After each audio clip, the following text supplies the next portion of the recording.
It feels like I was just saying this a couple of days ago, but today, Notion released a brand new feature. This one is called database buttons, and it basically allows you to click buttons inside of specific rows or pages in your Notion databases to run automations. So this is going to be a pretty quick video. I'm just going to switch over to my computer screen view right now and show you how it works. This is basically an iteration on the buttons feature they released a few months ago or last year at some point that basically allows you to click buttons like you would right here and run little automations, except for now it's inside of databases. So you can see I actually have this little vote property in this little ideas table right here. And if I click, I can add myself to this voters property right there. So I'm adding myself to all of these little features, and I actually have this set to toggle mode. So if I click it again, I actually take myself off of this feature. And in this property right here, I just have a very, very simple Notion formula that is counting the number of people inside of this voters property. So I've made a little impromptu voter board. Down here, we've done something a little bit more useful, I think. We have a complete button right here, and you'll notice when I click it,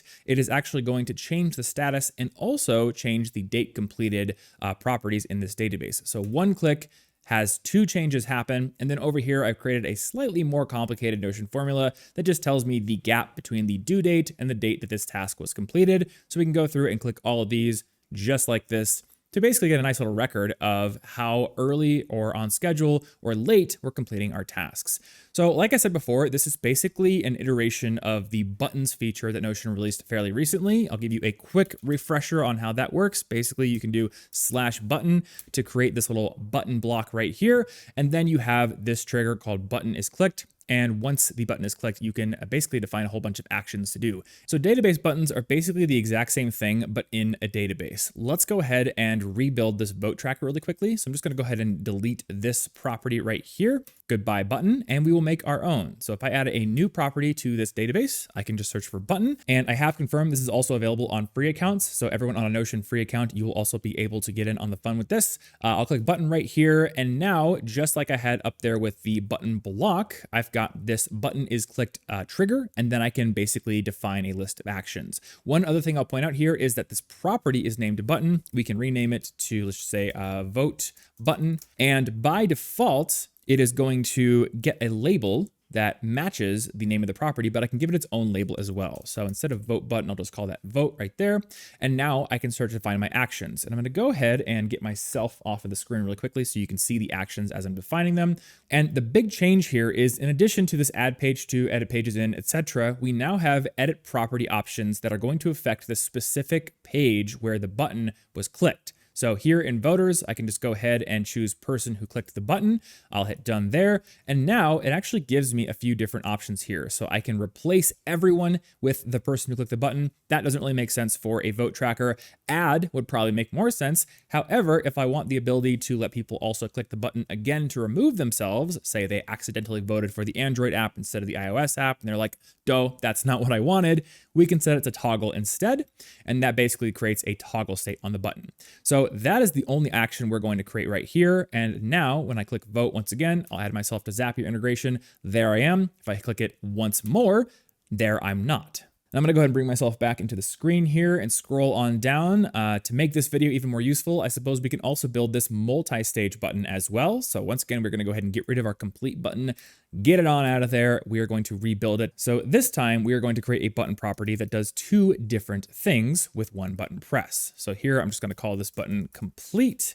And I think that is actually a perfect label for this. So I don't need to give it its own custom label. Once again, I'll get myself off of the screen here so you can see what I'm doing. Button is clicked is our only trigger property here. We don't have other options like we would in the paid database automations feature. I did cover that as well in a previous video. I'll link that in the description down below. But here we just have where button is clicked. That kind of makes sense. But again, we have this little do this section. So this time we are going to set the date completed to today, and that is a dynamic value. You can also see that edit defaults to this page, which is, in my opinion, the most useful choice for it. But you can also choose a specific page if you want, which is basically the exact same thing you could do with the normal button block. And then in addition to this date completed change we're going to make, we also want to change the status property, which I'll see if I can scroll over. Yep. We also want to change the status property from whatever it is to done. And there's actually two ways we could do this. We could edit another property just like this. I'll set status to done. Or if we really wanted to, we could even add another step and just change status that way. So let me go ahead and get rid of status right here. And then if we added another step, we could change status just like that. Two ways of doing the exact same thing, catching the exact same Pokemon here. So I'll just leave it like that. I'll click out of here and let's go ahead and first tidy up our table, set our statuses to something that is not done real quick here. And now you can see when we click this complete button, we change status to done, we get date completed, which is today, and now we see this gap. Once again, I will put this formula on screen real quick, just in case you want to study it. I'm not going to go deeply into it, but I do have a Notion Formulas Mastery video. I'll also link that in the description down below if you are curious about that. Okay, so that is basically Notion database buttons. Now, I want to finish this video off by talking about some of what I would like to see in the future, because while this is a good feature, I think it is sorely lacking several, I guess, sub-features or aspects that would make it truly useful. In fact, I'm going to go back to the screen here because I wrote these down, and I'm going to go through them to finish this video off. So just a few of the limitations that I noted when I was testing this out. First, you cannot increment a number property. Say we had just a number in there, like a number property with 2 in there. There's no button that says like add 1 or add 5 or -1. That would be super useful. So I would love to see that. A big one is we can't pass data between steps or from the trigger. I guess in this point, the trigger is just the button being clicked. So passing data from the trigger is more of a feature request for the database automations feature. But I would love to be able to pass data from one step to another step. That would be super useful for building more complex automations.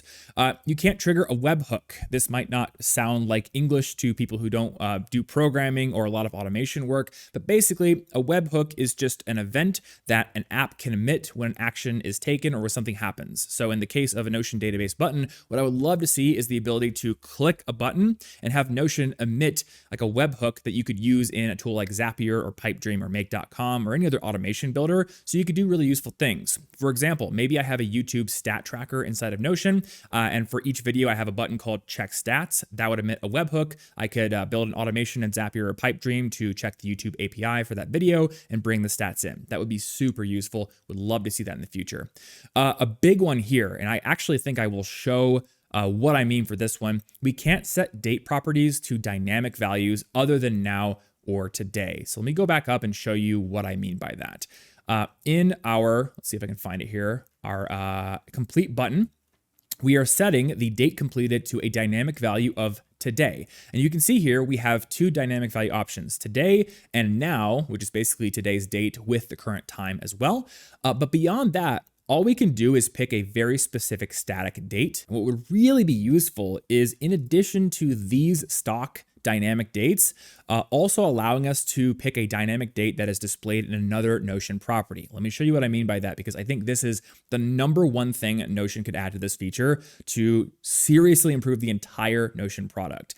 If I have my due date property here, maybe these are actually recurring tasks, and I want to also see what the next due date for this task is going to be after the current one. My team and I actually spent months and months making a super complex recurring tasks formula that is really accurate and flexible. But just to give you a super simple example, I'm going to go ahead and make a formula property really quickly. I'm going to call this next due.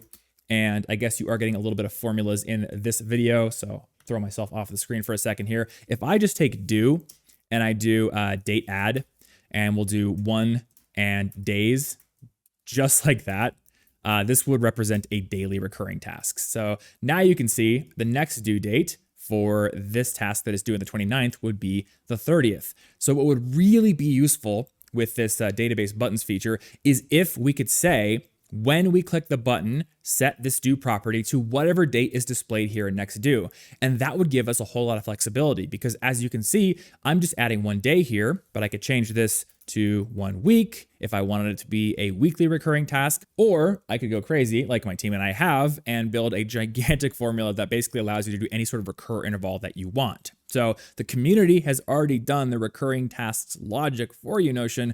All we need is that ability to say, hey, let me pick this date right here and set this date to that date whenever I click this button. Going back down here to my little wish list, we can't choose a current page in the relation filter. So if I had, say, a tasks database up here that was connected to a projects database and all these tasks were connected to a project, maybe I would want to click complete and then in my project, maybe change like a last task completed property or something like that. But currently we cannot filter by the current relation page in those filters. And this one down here, we can't define a path for the status property. So this one is not something I've thought through too heavily yet, but I did create what I thought was going to be a cool demo for this video, and it turned out to be a little bit more annoying than I thought. So it turned into a feature request instead. Basically, I was thinking along the lines of a team running a project in a database that might have multiple stages. So here is a videos database. We have some pretty cool videos that we might be working on like a fake channel or something. And if I open these up, you can see I've actually created several buttons and several date properties. So basically, if you're a team and you want to track the dates at which each stage of a project are completed, you could use buttons to do that. So I could do start project, boom, the project was started January 31st, 2024 at 10:44 a.m. And I could do the same thing for all these different stages. I could do complete, and you could see the status is actually changing itself as well, just like that. But it's a little bit annoying because we have to use specific buttons for each of these different stages. Something that I think would be really cool to see, and I'm not quite sure how they would implement this, but would be really cool nonetheless, would be a single button that could say, hey, the status is currently writing. Okay, well, if it is writing, let's just go to the next one, filming. If it's filming, let's go to the next one, editing. Basically a button that could shift the status to the next one in the pipeline, but also maybe update a date property. And again, I'm not sure about the implementation for that, but I think it would be something pretty cool for teams in the future if they wanted to track how long each stage of a project actually took. So that is our first look at database buttons. I think there's a solid foundation here with this feature for some really cool automations. However, like we just talked about, I think there are a few key additions the Notion team needs to make for it to be truly useful. So hopefully we see those in the future. Speaking of automations, I've talked a lot about automations on this channel, specifically with regard to the Notion API. So if you want to learn how to use the API or benefit from it, I've got a couple of suggestions for you. Right here, I've got a whole video on working directly with the Notion API using JavaScript. It is a 2-hour course that will basically also teach you how to code, completely free. Check that out. And if you would just like to benefit from the Notion API without having to do any coding or setup, this video right here will allow you to take voice notes, transcribe them, get them summarized with AI, and send them directly to your note-taking database in Notion.